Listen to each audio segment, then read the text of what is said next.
Isomerism के आज इस वीडियो में हम आपको पोजीशन आइसोमेरिज्म के बारे में बताएंगे। हमारा पहला वीडियो इंट्रोडक्टरी वीडियो था कि व्हाट इज आइसोमेरिज्म, आइसोमेरिज्म कितने प्रकार का होता है, चेन आइसोमेरिज्म के बारे में बताया। Today I will discuss about position isomerism. These isomers belongs to same homologous series. Only difference, the position of functional group. Position isomerism, it is due to the difference in position of carbon chain of functional group. ऐसे isomerism में जो कि समान सजातीय श्रेणी के हैं, केवल फंक्शनल ग्रुप की पोजीशन कार्बन चेन में चेंज हो जाती है। डेफिनेशन मैंने लिख दिया है, this type of isomerism arise from the difference in the position of functional group. These isomers belong to same homologous series. These isomer belong to same homologous series. Hindi में भी लिखा है, ऐसे आइसोमर में क्रियात्मक समूह समान होते हैं किंतु श्रृंखला में स्थान भिन्न होता है। तो हमेशा याद रखिएगा, चाहे वो डबल बॉन्ड हो, ट्रिपल बॉन्ड हो, OH हो, Cl हो, कुछ भी हो, केवल पोजीशन का डिफरेंस आएगा कार्बन चेन में।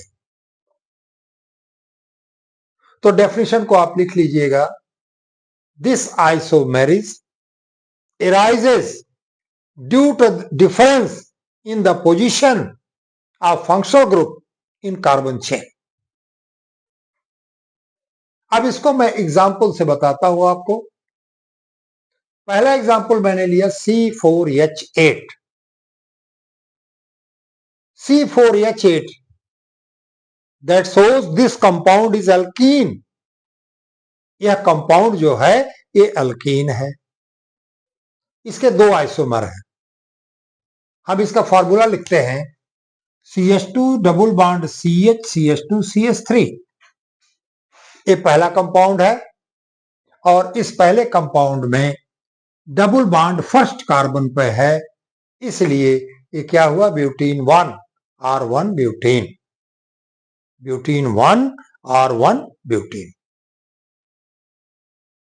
इसका दूसरा आइसोमर देखिए, मैंने लिखा है CH3 CH double bond CH CH3।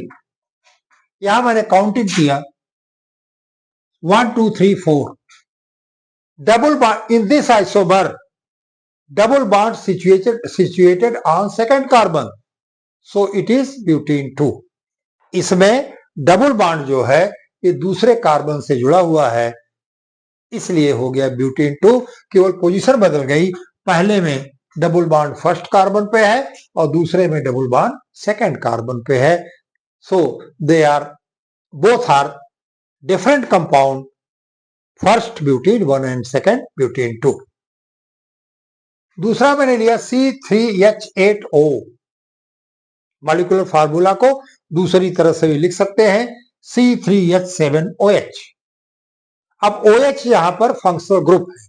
OH क्या है, फंक्शनल ग्रुप है। कार्बन की संख्या आपकी 3 है। हमने पहला कंपाउंड लिखा CH3 CH2 CH2OH। इसमें फंक्शनल ग्रुप जो है, फंक्शनल ग्रुप कौन सा है, OH। इसमें फंक्शनल ग्रुप फर्स्ट कार्बन से अटैच्ड है, लिंक्ड है, इसलिए यह हुआ प्रोपेनॉल 1, प्रोपेनॉल 1। सेकंड लिया मैंने CH3 CH डबल या OH CH3। काउंटिंग कर लीजिए चाहे जिधर से। हाइड्रोक्सिल ग्रुप सिचुएटेड और linked on second carbon, so it is known as propanol 2। propanol 1 and propanol 2 both are different compound। Difference क्या आया, डिफरेंस केवल यही आया कि पोजीशन जो है हाइड्रोक्सिल ग्रुप की ये बदल जाती है, पहले में हाइड्रोक्सिल ग्रुप की पोजीशन नंबर 1 पे है और ये फर्स्ट कार्बन पर, और दूसरे में हाइड्रोक्सिल ग्रुप की पोजीशन सेकंड कार्बन पे है। पोजीशन बदली, कंपाउंड बदला, प्रोपेनॉल 1 हुआ, OH linked with first carbon, propanol 2 हुआ, OH linked on second carbon। Third example लिया मैंने C4H6। C4H6 that shows this compound is alkyne। इसमें ट्रिपल बॉन्ड है, एक ट्रिपल बॉन्ड है CH3 CH2 C triple bond CH। यहां पर देखें कि triple bond linked with first carbon, so it is butane 1। so it is butane 1 क्योंकि triple bond पहले कार्बन से पर है। सेकंड मैंने लिया, ट्रिपल बॉन्ड दूसरे कार्बन से लिंक्ड है। काउंटिंग चाहे इधर से करिए चाहे इधर से करिए, दोनों चीजें समान होंगी। So it is known as butyne 2 because triple bond on second carbon, triple bond on second carbon. Position बदल रहे हैं आप। एक गाना आप सुनते होंगे कि पल भर में बदलते हैं रिश्ते, वहां यह भी देख लीजिए, खाली पोजीशन बदली रिश्ता बदल गया। पोजीशन बदली और रिश्ता बदल गया, माने कंपाउंड बदल गया। एक हो गया ब्यूटाइन 1, दूसरा हो गया ब्यूटाइन 2। C3H7Cl चौथा एग्जाम्पल मैंने लिया। यहां प्रतिस्थापी समूह आपका क्लोरीन है। क्लोरीन ने एक हाइड्रोजन को रिप्लेस करके वहां पर कार्बन पर अपनी पोजीशन उन्होंने बनाई।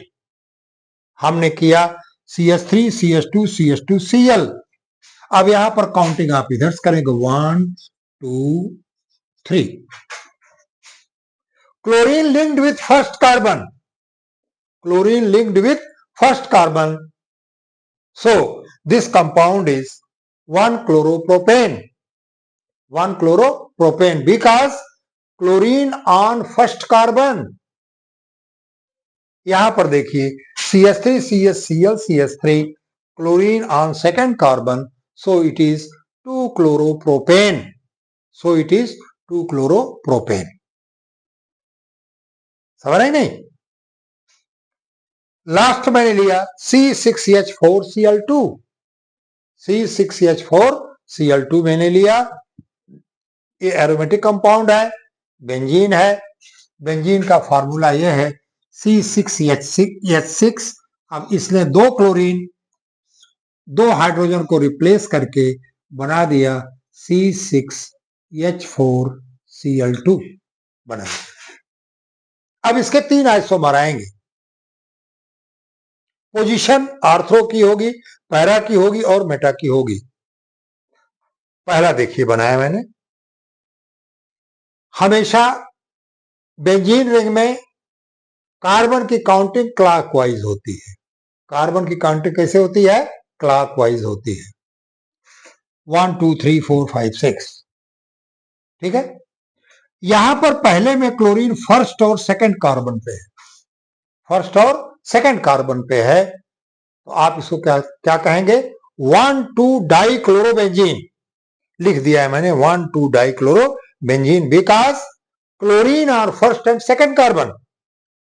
This position is called ortho position, तो you can say orthochlorobenzene, that is 1,2-डाइक्लोरोबेंजीन।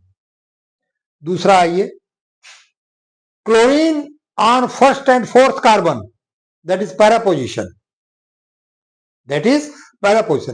Chlorine की संख्या नहीं घटी बढ़ी है, 2 इसमें भी है 2 इसमें भी है, केवल पोजीशन बदली है।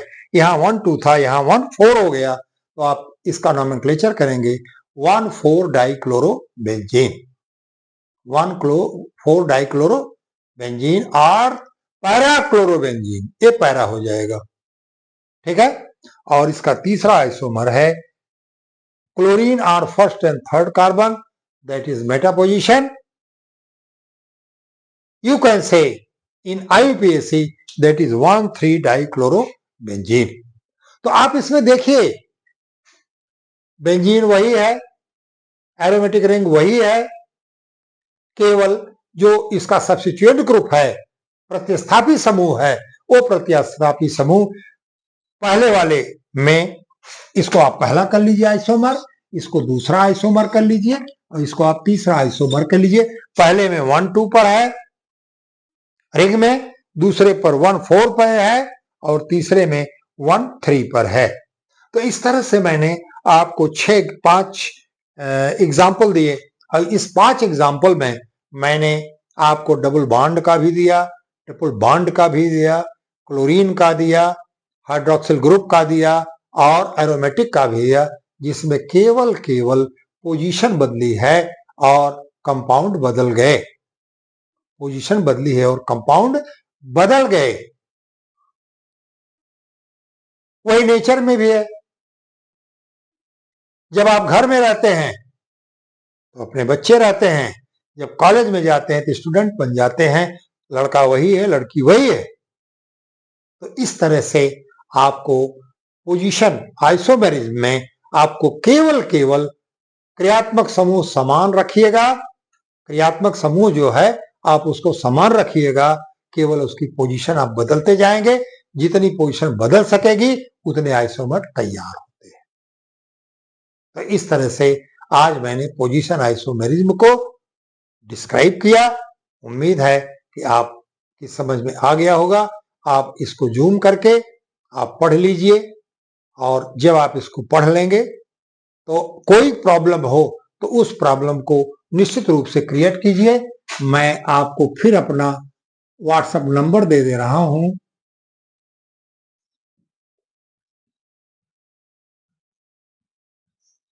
अपने क्वेश्चंस को इसी पर भेज दीजिए। आज का वीडियो इससे समाप्त करते हैं। बहुत बहुत धन्यवाद।